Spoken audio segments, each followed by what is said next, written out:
अधर्म पर धर्म की स्थापना के लिए महाभारत का युद्ध लड़ा गया, जिसमें कौरवों और पांडवों दोनों की तरफ से कई महान योद्धाओं ने युद्ध भूमि में अपने प्राण त्याग दिए। इनमें कुछ महारथी ऐसे भी थे जिन्हें हराने के लिए छल का सहारा लेना पड़ा था। तो चलिए जानते हैं वो कौन से महारथी थे जिन्हें बिना छल के नहीं मारा जा सकता था। भीष्म। महाभारत के महायुद्ध में सबसे सर्वश्रेष्ठ योद्धाओं में इनका नाम आता है। इन्हें इच्छा मृत्यु का वरदान प्राप्त था। भीष्म बेहद ही पराक्रमी और भगवान परशुराम के शिष्य थे। अपनी राजभक्ति के कारण इन्होंने कौरवों की तरफ से युद्ध में हिस्सा लिया। भीष्म को हराए बिना महाभारत युद्ध में पांडवों की विजय असंभव थी। ऐसी स्थिति में भगवान श्री कृष्ण की सलाह से अर्जुन अपने रथ पर शिखंडी को लेकर आते हैं, जो न पुरुष था और न ही स्त्री। शिखंडी का जन्म से ही एक ही लक्ष्य था, भीष्म की मृत्यु। भीष्म शिखंडी को एक स्त्री मानते थे और इस बात का ज्ञान पांडवों को था।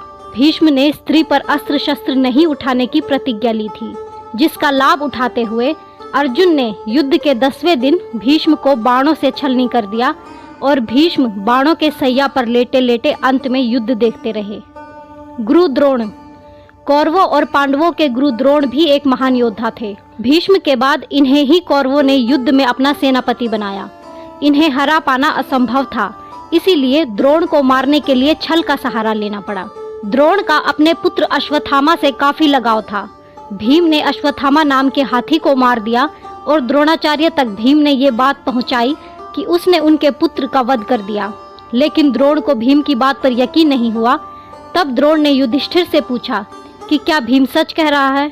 तब युधिष्ठिर ने कहा कि अश्वत्थामा मारा गया, लेकिन यह नर भिन्न हो सकता है और हाथी भी। जब युधिष्ठिर हाथी वाली बात कह रहे थे, उस समय श्री कृष्ण ने शंखनाद कर दिया, जिससे द्रोण बस अपने बेटे के मरने की बात सुन पाए और उन्होंने अपने अस्त्र शस्त्र रख दिए। मौके का फायदा उठाकर द्रौपदी के भाई धृष्टद्युम्न ने द्रोणाचार्य का वध कर दिया। जयद्रथ।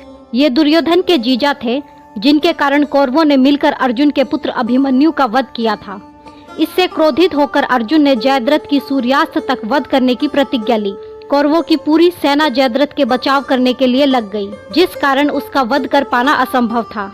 ऐसे में कृष्ण जी ने एक चाल चली। उन्होंने अपनी माया से सूर्य को ढक दिया, जिससे सब समझने लगे कि शाम हो गई। क्योंकि युद्ध सूर्यास्त के बाद नहीं लड़ा जा सकता था, इस कारण जयद्रथ अर्जुन के पास खुद आकर खड़ा हो गया। श्री कृष्ण के कहने पर अर्जुन ने जयद्रथ का वध कर दिया और फिर सूर्यदेव प्रकट हो गए।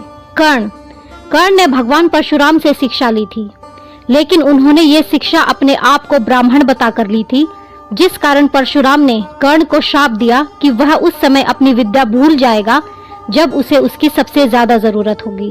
अर्जुन से युद्ध करते हुए कर्ण के रथ का पहिया भूमि में धंस जाता है।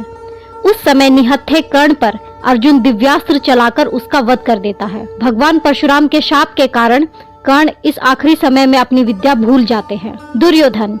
महाभारत युद्ध में अंत में दुर्योधन का वध छल पूर्वक किया गया था।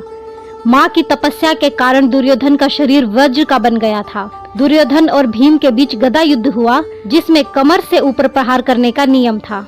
लेकिन श्री कृष्ण के कहने पर भीम ने दुर्योधन की कमर के नीचे वार किया, जो उसका निर्बल हिस्सा था। बाकी का शरीर दुर्योधन का वज्र का हो गया था।